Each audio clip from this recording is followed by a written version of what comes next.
आत्म धर्म श्री जिन जिनवर देव ने यह समझाया मर।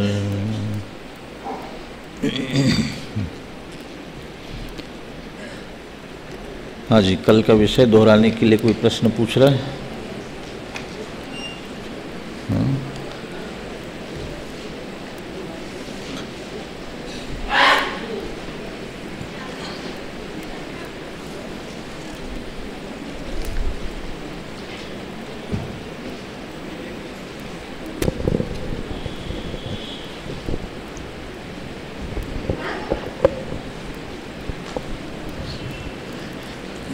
समय सर, गाथा क्रमांक 73 में से कुछ प्रश्न आपसे पूछ रहे हैं। कल जो विषय चला था वो सामान्यतः अहम एवं एक पद से संबंधित था। पहला प्रश्न महिला वर्ग से है। प्रश्न यह है, अहम अयम आत्मा इस पद को किस संदर्भ में प्रयुक्त किया गया है? यह पद अहम अयम आत्मा किस संदर्भ में प्रयुक्त किया गया है?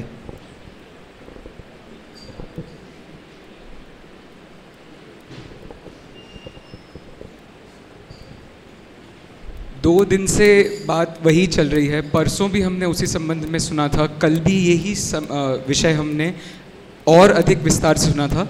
समेत जी इधर पूछ सकते हैं।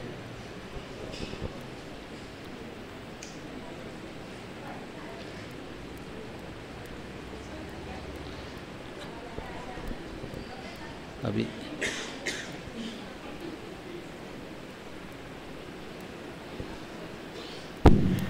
हेलो, स्वचतुष्टय नहीं, अहम अयम आत्मा ये सिर्फ इतने पद की बात कर रहे हैं। बाकी इसके अलावा जो अक्षुण अखंड, अक्षुण अखंड अनादि, सिर्फ अहम अयम आत्मा ये जो पद प्रयुक्त किया गया है, स्वचतुष्टय में से ये किस चीज को दर्शा रहा है? ध्यान का देव।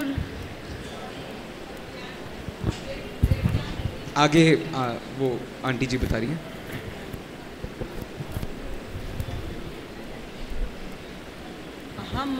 अहम माने दीपक और विज्ञान दर्शाया है इसको। अहम माने दीपक नहीं, आधा उत्तर बहुत करीब तो वे थे ही कि स्वचतुष्टय से ही संबंधित है। स्वचतुष्टय में भी किस भाव को दर्शा रहा है वो पद, ये बताना है। सिर्फ इतनी सी बात है। मैं एक में तो ये सारी बातें आएंगी, आगे चल के आएंगी, लेकिन अभी तो मात्र जब अहम की व्याख्या चल रही है तो अहम की व्याख्या में अहम अयम आत्मा इस पद का क्या तात्पर्य बताया गया। यहाँ पर एक पूरा चार्ट बना करके भी उसको आपके सामने रखा गया था। अहम अयम आत्मा को अलग से, अक्षुण्ण को अलग से, अनंत को अलग से और बाद में चिन्ह मात्र को अलग से प्रस्तुत किया गया था। पूछिए। अहम शब्द स्वचतुष्टय में से स्वद्रव्य के लिए दर्शाया है और सभी अन्य जीव द्रव्य का निराकरण अहम अयम आत्मा से किया गया है। बहुत बढ़िया, कर्तक ध्वनि से स्वागत कीजिए। अब हमारे छात्रों का एक नंबर कट हो गया क्योंकि महिला वर्ग में से छात्रा ने ही उत्तर दिया है, लेकिन फिर भी चलिए पुरुष वर्ग से एक प्रश्न पूछते हैं। पुरुष वर्ग से प्रश्न ये है, विज्ञान घन को किस उपमा के द्वारा समझाया गया था? विज्ञान घन इस शब्द का जो प्रयोग किया गया था उसको किस प्रकार से, दो अलग अलग अर्थ करके उसको समझाया गया था, आपको वो बताना है।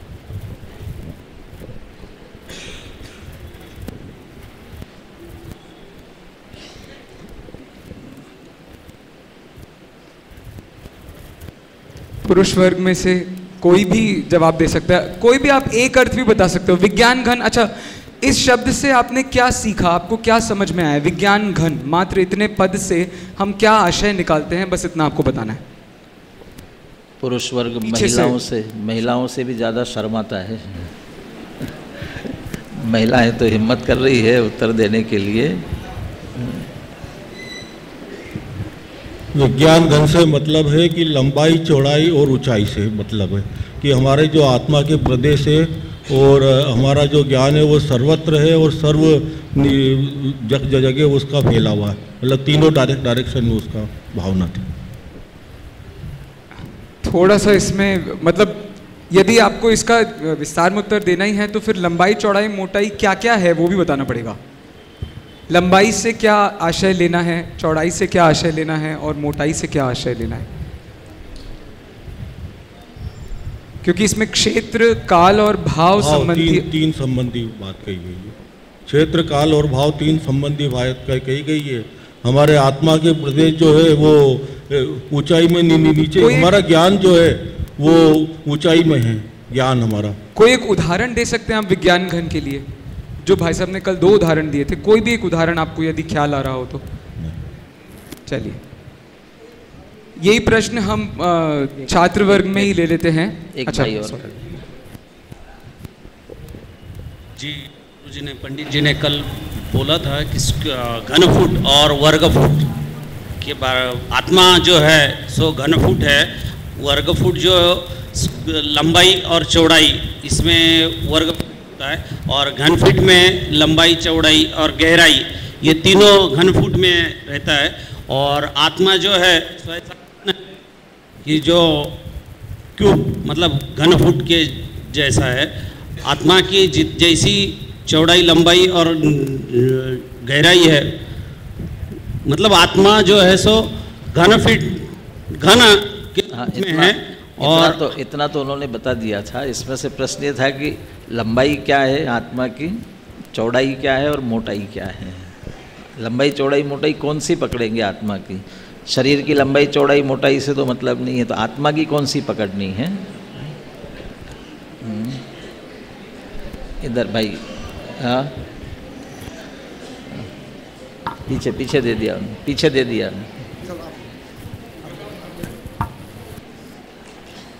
अनादि अनंत लंबाई, बराबर। अनंत ज्ञान चौड़ाई, नहीं मोटाई अनंत ज्ञान, चौड़ाई अनंत गुण। बीच वाला एक चौड़ाई वाला करेक्ट करना है, सिर्फ बीच वाला एक चौड़ाई वाले में। चलिए मैं रिपीट कर देता हूँ। लंबाई का तात्पर्य है कि जो आत्मा है वहाँ पर पर्यायों से उसका संबंध लेकर के अनादि अनंतता जो त्रिकाल पाई जाती है उससे आशय लिया लंबाई का। चौड़ाई जो हमारे असंख्यात प्रदेश हैं उससे चौड़ाई का आशय लिया गया है। और जो मोटाई है वो अनंत गुणों, इस प्रकार से उसमें ये तीनों प्रकार के विभाजन किए हैं। तो ये क्षेत्र काल और भाव को का द्योतक है। छात्र वर्ग से प्रश्न मात्र इतना है, आपको बताना है जयसेनाचार्य की टीका में जो इस पद की व्याख्या की गई है एक पद की, और जो यहाँ पर अमृतचंद्राचार्य ने व्याख्या की है, उन दोनों में समानताएं और असमानताएं किस प्रकार हैं।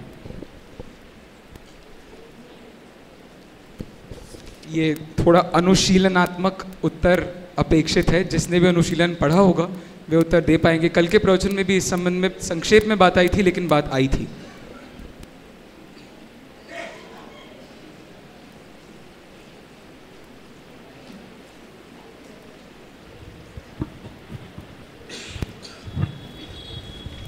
अहम का जयसेनाचार्य के में आया था, ये जो अहम है और फिर उसके जो विशेषण बताया था प्रत्यक्ष, अहम का नहीं, एक का, सॉरी एक के में ऐसा है कि जयसेनाचार्य ने एक टंकोत्कीर्ण लिया है। उन्होंने अनादि अनंत तो लिया ही है, साथ में टंकोत्कीर्ण लिया है, ऐसा लिया। लेकिन उससे पहले क्या पद लिया है? अनादि अनंत दोनों ने लिया है। और अमृतचंद्राचार्य देव ने, अमृतचंद्राचार्य ने अनादि अनंत, विज्ञान घन और हाँ नित्योदित, 3 शब्द लिए हैं, 3 विशेषण। और जयसेनाचार्य ने 2, मतलब एक अनादि अनंत और एक टंकोत्कीर्ण, एक ज्ञायक भाव। तो इसमें कोई भाव भेद है या समानता या एक ही बात है? अनादि अनंत में तो दोनों समानताएं हैं और टंकोत्कीर्ण एक विशेष है, मतलब वो लिया है कि ज्ञायक भाव जैसा है वैसा नित्य उन पर्याय की अपेक्षा लिया है। बैठ जाइए, धन्यवाद। अनादि अनंत का जो तात्पर्य लिया गया है उसमें जो पर्याय है उसकी अखंडता की चर्चा करते हुए अनादि अनंत अर्थात त्रिकाल वह द्रव्य है ये बताया गया, और टंकोत्कीर्ण का जो भाव बताया गया है वो टंकोत्कीर्ण का भाव और यहाँ पर जो विज्ञान घन स्वरूप बताया गया है उन दोनों भावों की अत्यंत समानता होने के कारण उसमें बहुत भेद नहीं है। तो कहने का तात्पर्य इतना है कि मात्र शब्दों का अंतर वहाँ पाया जा रहा है, भाव भेद नहीं होने के कारण सभी ज्ञानियों का एक मत होता है। आचार्यों ने जो बात कही है वो अत्यंत एक दूसरे से पूरित है।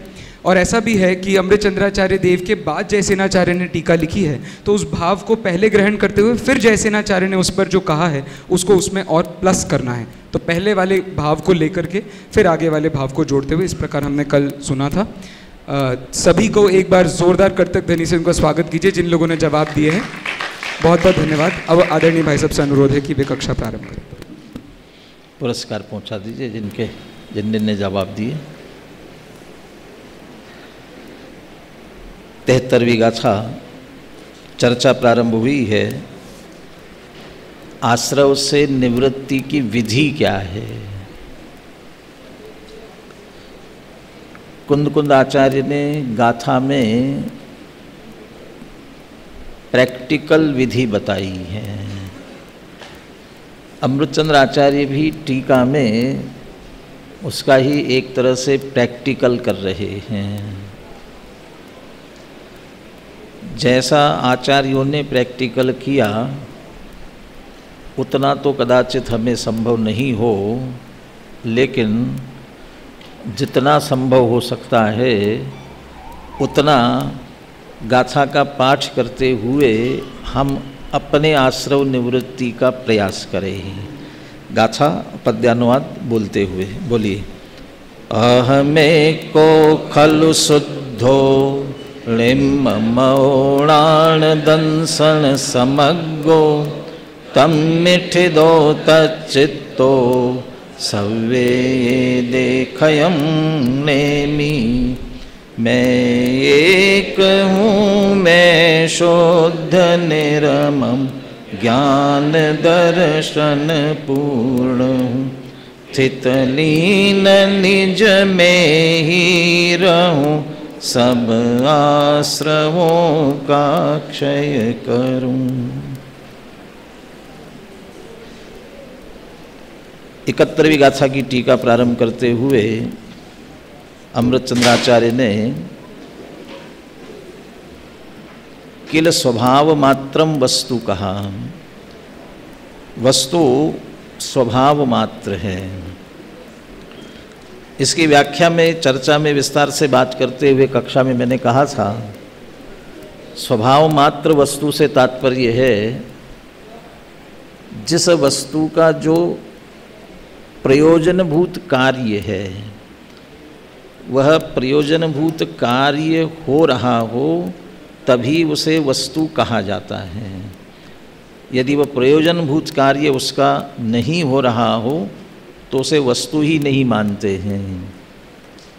फल सब्जी बनाने के लिए हमने चक्कू मांगा और उसकी धार इतनी, क्या कहना चाहिए, खराब थी, बोथरी थी कि उससे सब्जी नहीं बन पा रही, वो फल नहीं बन पा रहा हो तो हम क्या कहेंगे, ये क्या चक्कू है क्या, ये चक्कू है? तेरे ना चक्कू ही तो है। तो चक्कू है क्या ऐसा कह करके क्यों निषेध कर रहे हैं? तो उसका जो अर्थ क्रिया कार्य तो प्रयोजनभूत कार्य नहीं हो रहा। मैं यहाँ गाथा पाठ से जोड़ते हुए बात कह रहा हूँ। प्यास लगे तो हम क्या कर लेते हैं, पानी पीते हैं। निश्चित रूप से प्यास बुझती है। क्यों?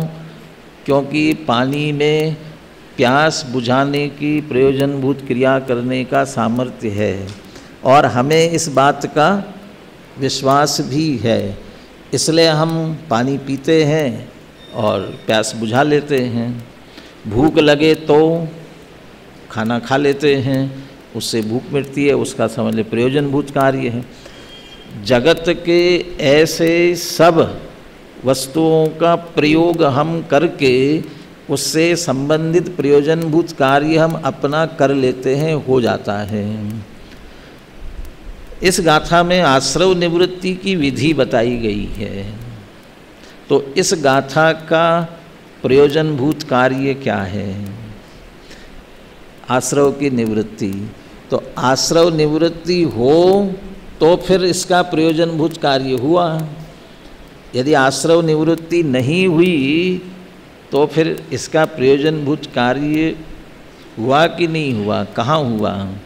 तो फिर ये इसमें विधि कहाँ आई? यदि विधि नहीं आई तो फिर तो ये इस गाथा में विधि नहीं बताई है, क्योंकि नहीं हुई संपन्न। कहाँ गलती है? इस विधि में गलती है कि इधर कुछ गलती है? वो वैसे ही हुआ। किसी को तकलीफ थी, डॉक्टर के पास गया, डॉक्टर ने दवा लिख करके दी और इसे कहा कि इसे पानी में घोल करके पी जाना। पेट में बहुत दर्द था, पी गया।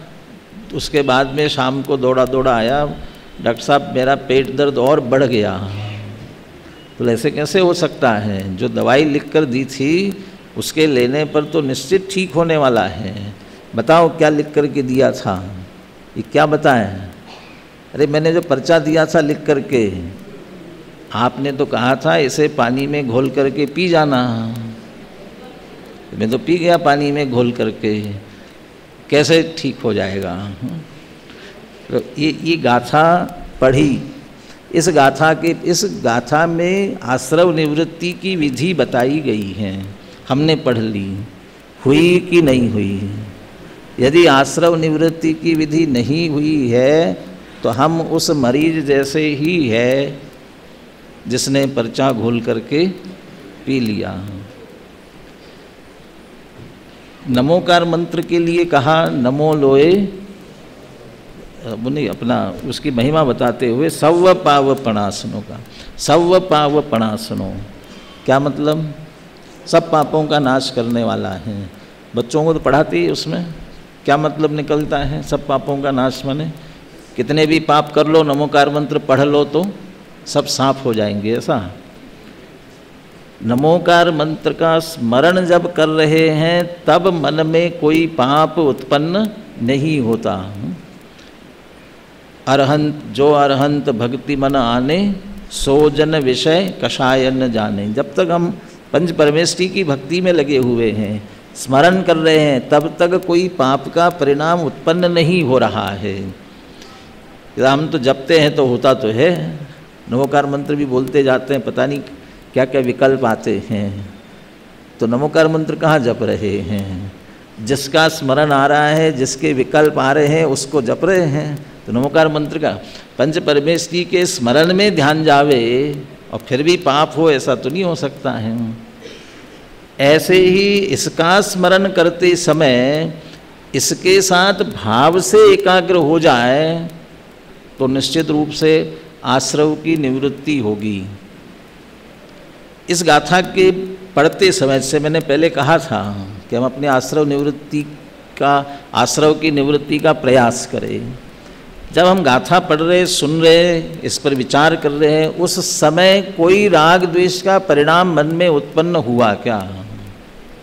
राग द्वेष का परिणाम मन में उत्पन्न नहीं हुआ। अभी वो आश्रव की निवृत्ति तो नहीं है, क्योंकि कौन सा गया? अनंतानुबंधी गया, प्रत्याख्यान गया कि कौन सा गया? परंतु मैं एक हूँ, शुद्ध निर्मम ज्ञान दर्शन पूर्ण हूँ। इसके साथ हम सचमुच, ये मेरी बात है, ऐसा मैं हूँ, इसमें यदि अहम स्थापित करने का प्रयास कर रहे हैं, मोह महामद पियो अनादि भूल आपको भरमतवादी, वो जो मोह का परिणाम भले ही अनादि का है, इस चिंतन से कुछ तो गला होगा, कुछ तो ढीला पड़ा होगा। यदि कुछ भी गला नहीं, ढीला नहीं पड़ा है तो कभी भी छूट नहीं सकता है। असर होना चाहिए ना। कोरे घड़े पर भी पहली बार पानी के छींटे दिए जाएं, वो पहली बार दिए गए पानी के छींटों से घड़ा गीला होता कि नहीं होता है? बिल्कुल देख लो, बिल्कुल नहीं होगा। होता है लेकिन दिखता नहीं है। यदि वह पहली बार के छींटों से थोड़ा भी गीला नहीं हो तो फिर दूसरी बार भी नहीं होगा, तीसरी बार भी नहीं होगा, फिर कभी नहीं होगा। तो पहली बार के छींटों से थोड़ा बहुत तो गीला हुआ। ऐसे इसका चिंतन अपने स्वरूप के साथ करते हैं, थोड़ा बहुत तो मुंह ढीला पड़ा होगा, और यदि थोड़ा बहुत भी ढीला नहीं पड़ा है तो दूर नहीं हो पाएगा। तो ढीला करने का प्रयास करना। खेमचंद भाई एक बात कहते थे, उदयाधीन होकर उदय रहित की बात सुनेंगे तो कैसे समझ में आएगी? उदयाधीन होकर उदय रहित की बात सुनेंगे तो कैसे समझ में आएगी? उदय रहित की बात सुनने के लिए उदय रहित होकर सुनेंगे तभी समझ में आएगी। आत्मा स्वभाव से सब प्रकार के कर्मों के उदय से रहित है। अघाती कर्म के उदय से रहित है, इसलिए देह कर्म से रहित है। घाती कर्मों के उदय से रहित है, इसलिए राग द्वेष से रहित है, क्षोभशम भाव से रहित है। और सुनते हुए यहाँ सुनने के लिए आवे, मैं तो आगे बैठूंगा, जगह मुझे आगे चाहिए, क्यों? मैं वीआईपी हूँ। अब ये सोच करके बैठे, मैं सेठ हूँ, मैं विद्वान हूँ, मैं पंडित हूँ, ये अभी तो पर्याय में हम बुद्धि है। उदय के अधीन होकर के सुन रहा है तो उदय रहित की बात कैसे समझ में आएगी? राग द्वेष सहित तो सुन रहा है तो कैसे आएगी? क्षयोपशम ज्ञान को मुख्य करके सुन रहा है तो कैसे आएगी? इसलिए उससे नहीं आने वाली। इसलिए जितना प्रति समय ये प्रयास होना चाहिए, हर समय। तेज खाते हुए मिर्ची लग जाती है, कुछ तीखा खाया हमने और बहुत तेज मिर्ची लगी, क्या करते हैं? या तो पानी पी लेते हैं या कोई मीठा खाते हैं, और मीठा खा करके उसे दूर करने का प्रयास करते हैं। मोह राग द्वेष के परिणामों से यह राग आग दहे सदा ताते समामृत से ये, जब वे परिणाम आकुल व्याकुल कर रहे हो तब इसका स्मरण करते हुए उस परिणामों को शांत करने का प्रयास हमें करना चाहिए। और यदि ये करते हैं धीरे धीरे, ये समाधान है उसका। इसके लिए ये पढ़ते समय हम इस बात पर ध्यान रखें। बहुत बारी विकल्प आता है, हो अर्ध निशा का सन्नाटा, वन में वनचारी चरते हो, तब शांत निराकुल मानस तुम तत्वों का चिंतन करते हो। सब सो रहे हैं और तत्व का चिंतन चल रहा है, क्या करते होंगे? ये तो रात की बात कह दी। रात की इसलिए लगता है कि दिन में तो हम देख रहे हैं, कुछ आहार विहार निहार की चर्या भी हो रही है, कदाचित धर्मोपदेश भी हो रहा है, कदाचित चर्चा भी हो रही, तो थोड़ा बहुत कुछ कार्य में लगे हुए दिखाई दे रहे हैं। रात में क्या कर रहे हैं? ये तत्व का चिंतन करें। क्या तत्व का चिंतन कर रहे हैं? बहुत बड़ी समस्या है तत्व चिंतन की। क्या समस्या? बैठ तो जाएं लेकिन क्या सोचें, क्या विचार करें? और हम जब सोचने बैठते, विचार करने बैठते, क्या है? आत्मा शुद्ध है, बुद्ध है, चैतन्य में है, ठीक है। बहुत है तो 47 शक्तियों का स्मरण कर लिया, और बहुत है तो जो आत्मा से संबंधित यहाँ गाथाएं दी गई उनका स्मरण कर लिया, और बहुत है तो ध्यान सूत्र है जो सीधे आत्मा की शुद्ध स्वरूप को बताने वाले, उन सूत्रों का स्मरण, सभी स्मरण कर लिए। अब कहते वो तो कितनी देर में, घंटे भर में निपट गया था, 1-1.5 घंटे में। तो अभी तो पूरी रात बाकी है। हाँ, बाकी क्या करेंगे? क्या चिंतन होता होगा? ये चिंतन होता होगा। केन विधिना अयम आश्रवेभ्यो निवर्तत, ये तो अमृतचंद्र आचार्य ने प्रश्न बाद में खड़ा किया।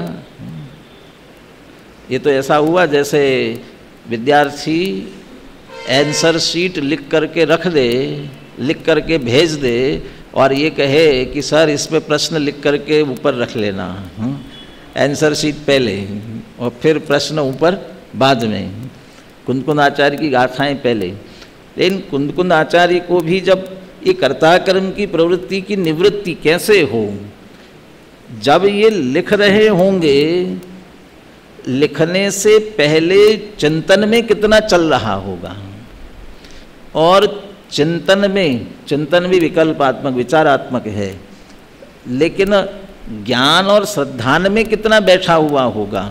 ज्ञान श्रद्धान में ये क्या विषय है, कैसा है, इसका ज्ञान श्रद्धान बहुत, उसका विकल्पात्मक चिंतन, और विकल्पात्मक चिंतन करते हुए उसको भाषा देना, उसको भाषा दे करके फिर ताड़पत्र पर उसे अंकित करना।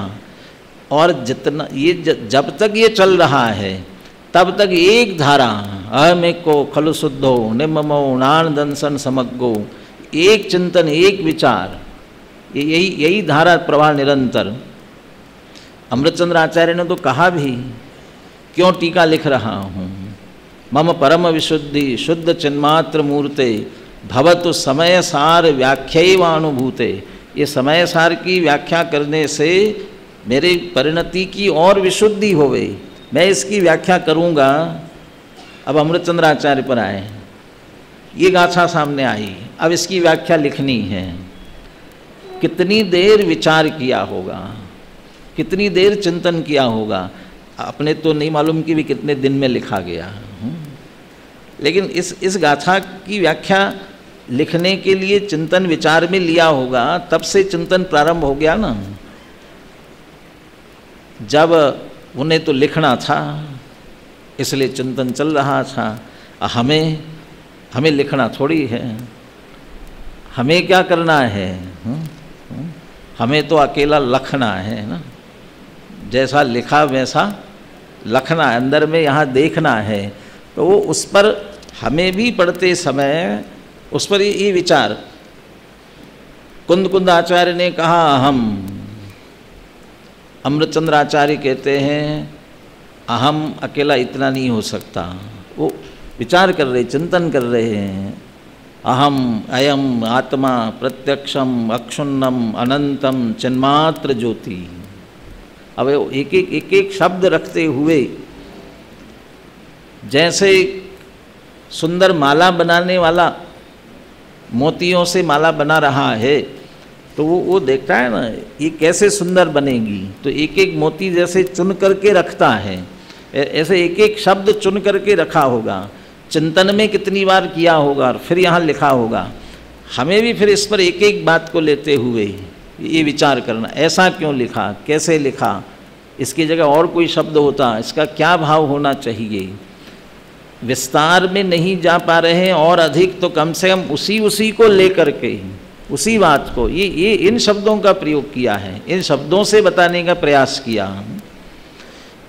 एक की व्याख्या में क्या कहा, अनाद्य अनंत नित्योदित विज्ञान घन स्वभाव भावत्वाद ये कहा। अनादि अनंत पर्यायों से पार, अनंत शब्द से उसकी भी अखंडता ले ली, और ऐसे अखंड होने के कारण से एक, और विज्ञान घन स्वभाव भावत्व के कारण से एक। अमृतचंद्र आचार्य ने विज्ञान घन स्वभाव लिख दिया। अब डॉक्टर साहब ने जब अनुशीलन लिखा होगा, अब ये विज्ञान घन माने क्या होता है, अब इसका विश्लेषण किया तो सोचा होगा ना, घन शब्द के अर्थ क्या क्या हो सकते हैं। घन शब्द अर्थ तो बहुत हो सकते हैं, लेकिन इससे यहाँ के भाव को स्पष्ट करने वाले एक बताना है। एक घन शब्द कह करके ऐसा ठोस बता रहे हैं कि जिसमें कुछ मिलावट ही नहीं हो सकती, इसलिए वो लोहार का घन याद आया। वो ऐसा ठोस कि उसमें कोई प्रवेश नहीं हो सकता, और साथ ही सर्व ओर से भरपूर बताने के लिए लंबाई चौड़ाई मोटाई भी याद आ गई। अनादि अनंत लंबाई है, असंख्यात प्रदेश चौड़ाई है, अनंत गुण, इसके अनंत गुणात्मक आत्मा, जैसे गुरुदेव अनंत गुणों का गोदाम, शक्तियों का संग्रहालय, वो ऐसा जो आत्म तत्व है वो इसकी मोटाई। और ये सब ओर से भरपूर है, तो इसमें कौन प्रवेश करेगा? तो इसलिए भिन्नता कैसे होगी, विभिन्नता कैसे हो पाएगी? इसलिए वह एक है। अब वहीं शुद्ध कैसे हैं? वैसे तो जितनी चर्चा यहाँ तक आई उतनी वही तो शुद्धता है। तो विज्ञान घन स्वभावी है, कोई प्रवेश नहीं कर सकता, कोई बिगाड़ नहीं सकता उसे, तो फिर काय की अशुद्धता होगी? फिर भी एक दूसरा बिंदु, दूसरा हेतु कर्ता कर्म अधिकार है, और यहाँ शुद्ध कह रहे हैं, तो शुद्ध क्या होगा? तो शुद्धता का हेतु अगले बोल में दे रहे हैं।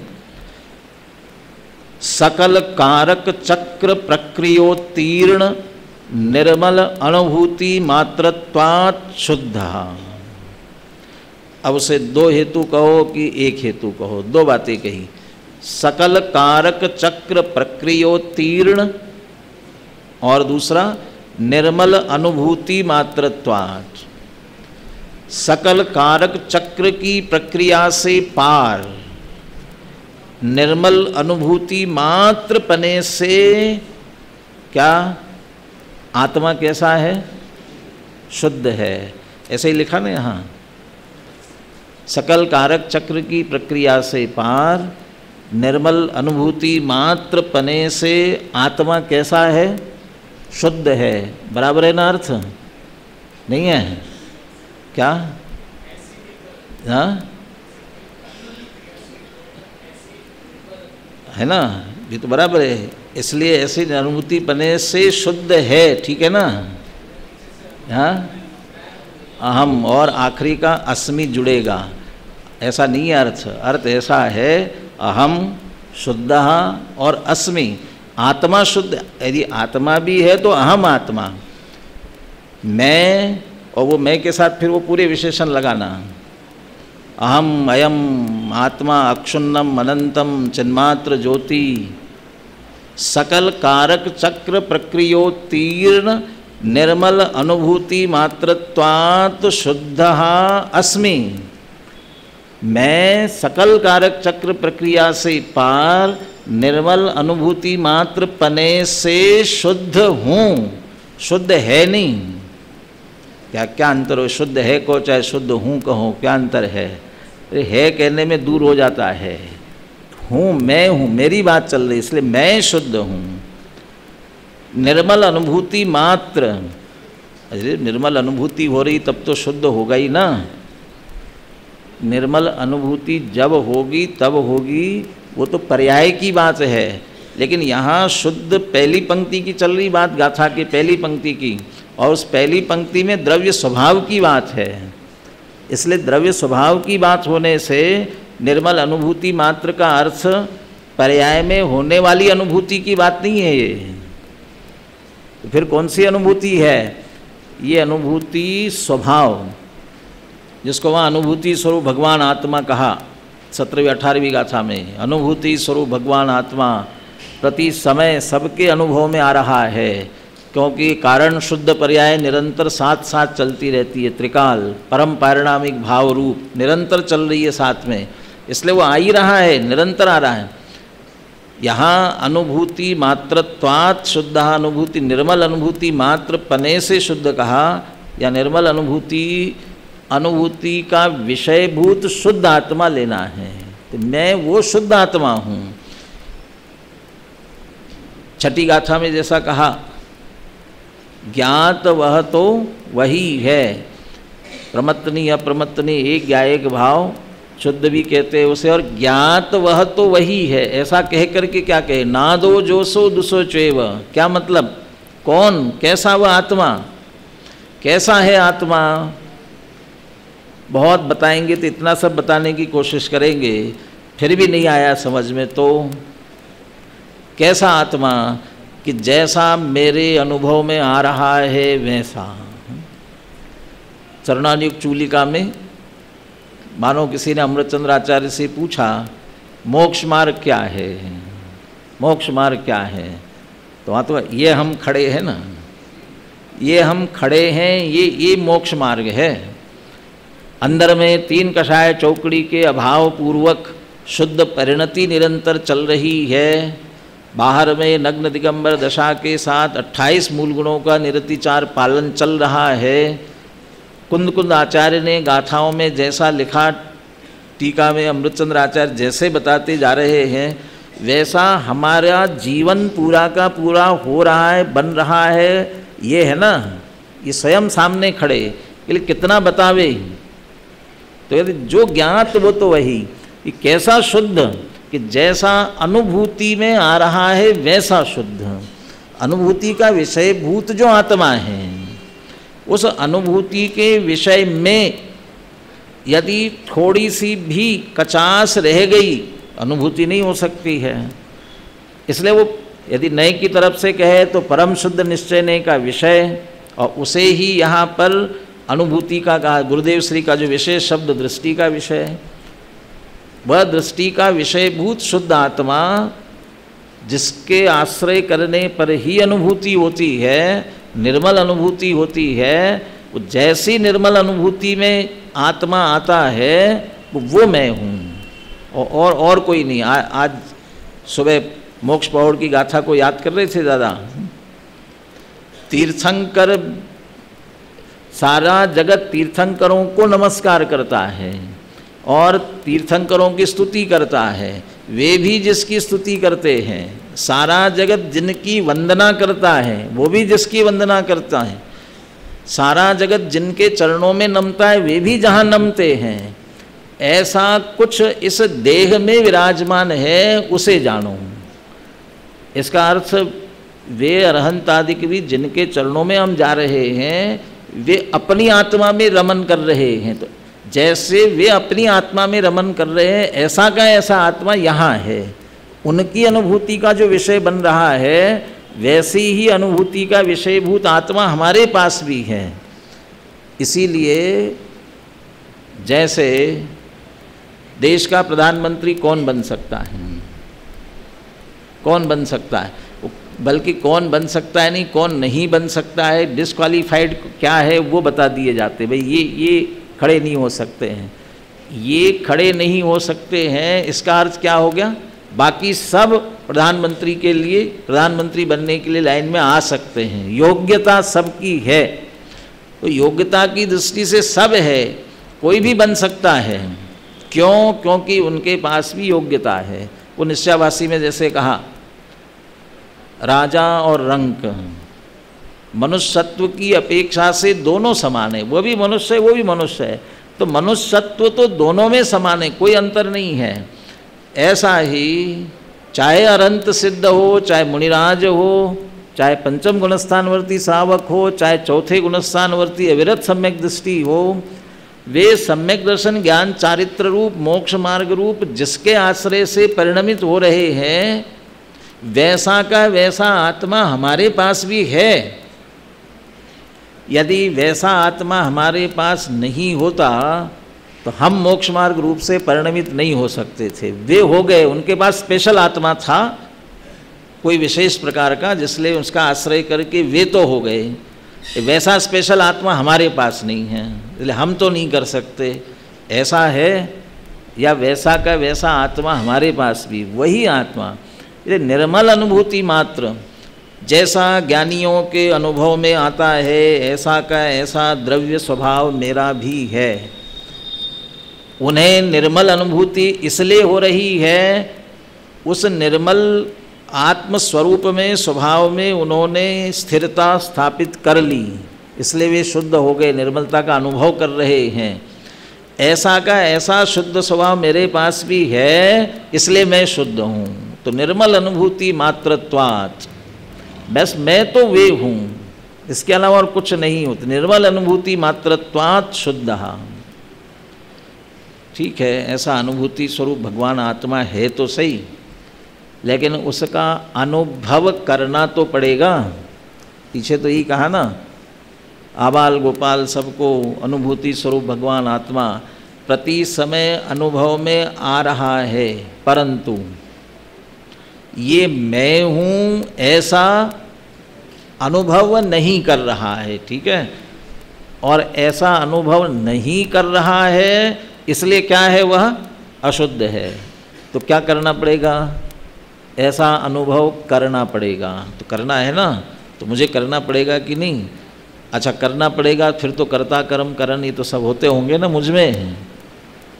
अब यहाँ कह रहे हैं कि वो कारक चक्र की प्रक्रिया से पार, कारक चक्र की, सकल कारक चक्र की प्रक्रिया। तो सकल कारक क्या है पहले यहाँ अनुशीलन पढ़ेंगे तो जैसे आचार्य ने वो सकल कारक में वह कारक के नाम भी बता दिए। कौन कौन से होते हैं कारक? कर्ता, कर्म, करण, संप्रदान, अपादान, अधिकरण, है ना? 6 हो गए।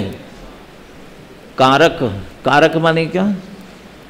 कारक की परिभाषा क्या, लक्षण क्या? इसलिए समय सार पढ़ने से पहले बालबोध, वीतराग विज्ञान, तत्व ज्ञान, लघु जैन सिद्धांत प्रवेशिका ये सब पढ़ लेना चाहिए। और ये सब पढ़ करके विद्यालय में ऐसे ही क्रम है